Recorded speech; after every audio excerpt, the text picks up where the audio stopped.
வணக்கம். இது நியூஸ் ஃபர்ஸ்டின் மதிய நேர பிரதான செய்தி. உங்களோடு இணைந்து கொள்ளும் நான் டில்ஷாட் தேவதாசன். முதலில் தலைப்புச் செய்திகள். ஐக்கிய தேசிய கட்சியின் ஊவா மாகாண சபை வேட்பாளர் ஒருவர் வெள்ளவாயவில் தாக்கப்பட்டுள்ளார். குடூருவான் கைது செய்யப்பட்டுள்ளார். நாட்டில் வறட்சி நிலவிய பகுதிகளில் மழையை எதிர்பார்க்கலாம் என எதிர்வு கூறப்பட்டுள்ளது. யாழ் தேவி ரயில் படையிலிருந்து யாழ்ப்பாணத்துக்கான பரிச்சார்த்த சேவையை இன்று ஆரம்பித்துள்ளது.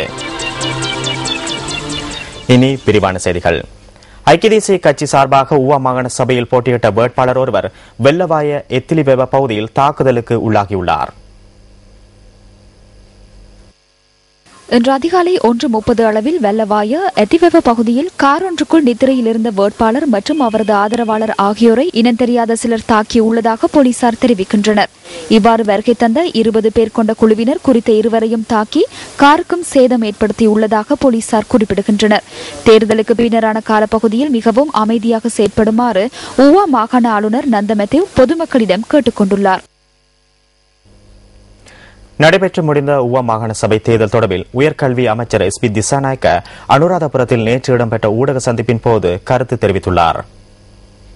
ආසන 3ක් පෙරදිලා තියෙනවා. අපි දකින්නේ බදුල්ල නගර ආසනේ. நாம் 3 ஆசனங்களை இழந்துள்ளோம். பதுளை தொகுதியானது கண்டி, கொழும்பு மத்தி, காளி போன்ற சாத்தியமற்ற தொகுதிகள் என்றே நாம் கருதுகின்றோம். நீண்ட நாட்களுக்கு பின்னர் ஐக்கிய தேசிய கட்சியின் அனைத்து தலைவர்கள் உள்ளிட்ட அனைவரும் ஒரே மேடைக்கு அழைக்கப்பட்டு அங்கு மேற்கொண்ட பிரசாரமே பதுளையில் நாம் தோல்வி அடையவும் ஐக்கிய தேசிய கட்சி வெற்றி பெறவும் காரணமாக அமைந்துள்ளது. ஸ்ரீலங்கா சுதந்திர கட்சி தோட்ட தொழிலாளர்கள் முதற் தடவையாக மாகாண சபை தேர்தலில் பெருமளவிலான வாக்குகளை அளித்துள்ளனர். அமைச்சர் நிமாலினால் வேலைவாய்ப்பு வழங்கப்பட்ட பெருமளவிலானோர் வேறு இடங்களுக்கு சென்றுள்ளதுடன் அவர்கள் வாக்களிக்கவும் வரவில்லை. டிலான் பலரை கொரியா போன்ற நாடுகளுக்கு தொழில் வாய்ப்பு நிமித்தம் அனுப்பி வைத்துள்ளதாலும் வாக்கு வங்கி குறைந்துள்ளதாக நான் கருதுகின்றேன்.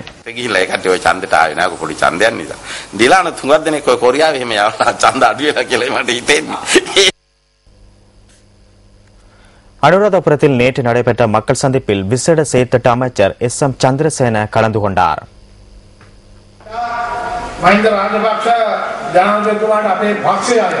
ஜனாதிபதி மஹிந்த ராஜபக்ச முன்னேறி விடுவார் என்ற எண்ணத்தில் எமது கட்சியில் உள்ளவர்களை அவருக்கு இடையூறுகளை ஏற்படுத்தினர். அந்த சந்தர்ப்பத்தில் 52 பாராளுமன்ற உறுப்பினர்கள் எதிர்க்கட்சியில் இருந்தனர். அவரை பாதுகாக்க நானே முன்னின்று செயற்பட்டேன்.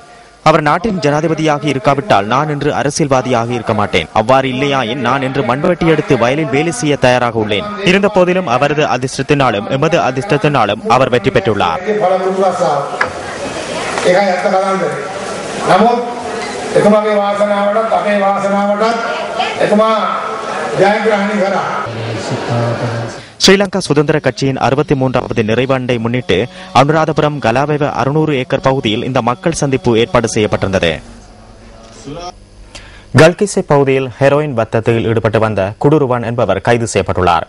இவரிடமிருந்து 700 கிராம் ஹெரோயின் கைப்பற்றப்பட்டதாக போலீஸ் ஊடக பேச்சாளர் சிரேஷ்ட போலீஸ் அத்தியட்சர் அஜித் ரோஹன தெரிவித்துள்ளார். பொரளை போலீசார் தெய்வலை பகுதியில் மேற்கொண்ட சுற்றி வளைப்பின் போதே குடூருவான் கைது செய்யப்பட்டதாக போலீஸ் ஊடக பேச்சாளர் கூறியுள்ளார். பாதைகளும் பயணங்களும் பாதிக்கப்பட்ட மக்களின் வாழ்க்கையில் மீள் எழுச்சிக்கான நம்பிக்கையை தருபவை. யாழ் தேவி வடக்கையும் தெற்கையும் உறவு பாலமாக இணைக்கும் ஒரு ரயில் சேவையாகும். 2 தசாப்தங்களுக்கு பின்னர் ரயில் ஒன்று யாழ்ப்பாணத்தை இன்று சென்றடைந்தது. பளையிலிருந்து யாழ்ப்பாணம் வரை இன்று பரிச்சார்த்த ரயில் சேவை இடம்பெற்றுள்ளதாக ரயில்வே திணைக்களம் அறிவித்துள்ளது. இந்த ரயில் இன்று முற்பகல் 10 மணிக்கு பளை ரயில் நிலையத்திலிருந்து பயணத்தை ஆரம்பித்தது.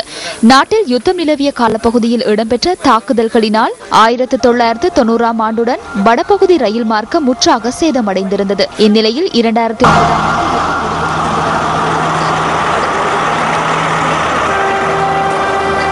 ஆண்டு நிலையில் 25 ஆண்டுகளின் பின்னர் வடக்கிற்கான ரயில் சேவை ஆரம்பிக்கப்பட்ட நிலையில் பளை வரை ரயில் சேவைகள் தற்போது முன்னெடுக்கப்பட்டு வருகின்றன.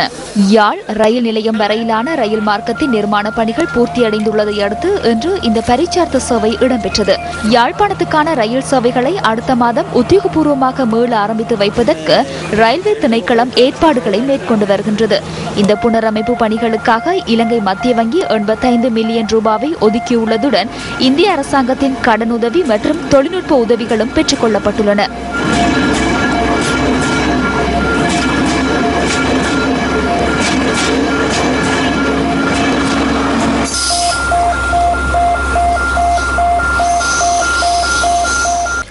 ஐக்கிய தேசிய கட்சியின் பொதுச் செயலாளர் பாராளுமன்ற உறுப்பினர் திஸ்ஸ அத்தநாயக்க கட்சியின் தலைமைத்துவ சபையிலிருந்து விலகியுள்ளார். நீண்ட காலமாக ஐக்கிய தேசிய கட்சியின் பொதுச் செயலாளராக பதவி வகித்து வரும் திசாத்தநாயக்க கட்சியின் முன்னேற்றத்துக்காக அர்ப்பணிப்புடன் செயற்பட்ட ஒருவராவார்.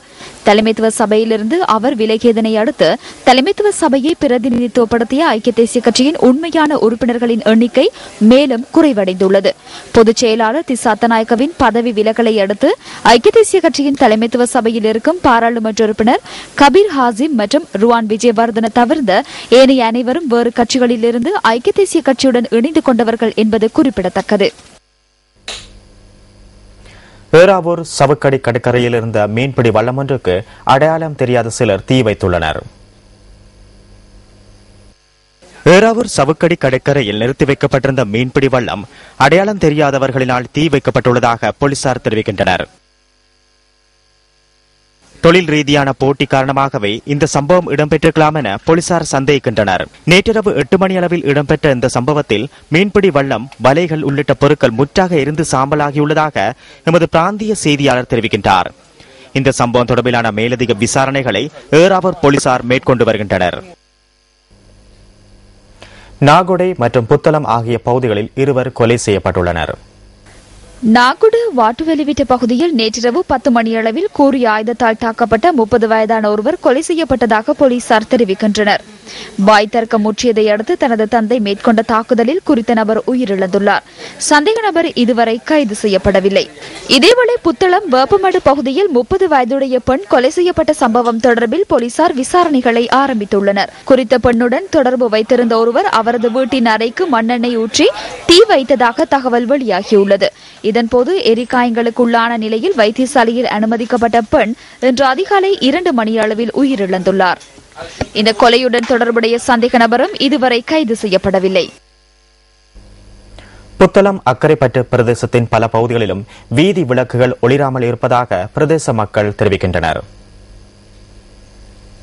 புத்தளம் மாவட்டத்தின் கற்பட்டி பிரதேச சபைக்குட்பட்ட அக்கரைப்பட்டு பிரதேசத்தின் பல பகுதிகளில் உள்ள வீதி விளக்குகள் ஒளிராத நிலையில் காணப்படுகின்றன. இதனால் பாதசாரிகளும் வாகன சாரதிகளும் பல்வேறு அசௌகரியங்களுக்கு முகம் கொடுப்பதாக சுட்டிக்காட்டுகின்றனர். கரம்பை முதல் செல்வபுரம் வரையான பல கிராமங்களில் உள்ள வீதி விளக்குகள் ஒளிராமல் பல மாத காலமாகியும் அவ்வீதி விளக்குகள் திருத்தப்படாமல் காணப்படுவதாக தெரிவிக்கப்படுகின்றது. பல பிரதான வீதிகள், குறுக்கு வீதிகள் மற்றும் கிராம வீதிகள் காணப்படுவதால் இரவு நேரங்களில் பயணிப்பதில் மக்கள் பெரும் அசௌகரியங்களை எதிர்நோக்கி வருகின்றனர். இந்த விடயம் தொடர்பில் பிரதேச மக்கள் சம்பந்தப்பட்டவர்களின் கவனத்துக்கு கொண்டு வந்த போதிலும் எந்தவித நடவடிக்கைகளும் மேற்கொள்ளப்படவில்லை என எமது பிராந்திய செய்தியாளர் கூறுகின்றார். இந்த பிரதேசங்களில் உள்ள வீதி விளக்குகளை திருத்தி ஒளியிழந்து கிடக்கும் தங்கள் கிராமங்களுக்கு ஒளியேற்றுமாறு பிரதேச மக்கள் கோரிக்கை விடுக்கின்றனர். கிளிநொச்சி உருத்திரபுரம் சிவநகர் உழவர் ஒன்றிய விளையாட்டுக் கழகத்தின் ஏற்பாட்டில் மாட்டு வண்டி சவாரி போட்டி நேற்று இடம்பெற்றது. நேற்று பிற்பகல் 2 மணியளவில் உழவர் ஒன்றிய மாட்டு வண்டி சவாரி திடலில் மாட்டு வண்டி சவாரி போட்டி இடம்பெற்றது.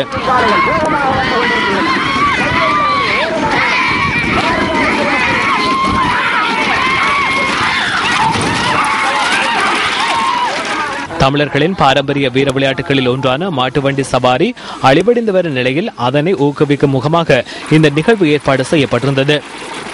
வடமாகாணத்தில் உள்ள அனைத்து சவாரி அணிகளும் இந்த போட்டியில் கலந்து கொண்டிருந்தன. 4 பிரிவுகளை கொண்டமைந்த குறித்த போட்டி 3 சுற்றுகளாக நடைபெற்று வெற்றி அணி தெரிவு செய்யப்பட்டிருந்தது. குறித்த போட்டியில் 1ஆம் இடத்தை பெற்ற சவாரியாளருக்கு தங்கப்பதக்கமும் 2ஆம், 3ஆம், 4ஆம் இடங்களை பிடித்தவர்களுக்கு பெருமதிமிக்க பரிசுகளும் வழங்கி வைக்கப்பட்டன.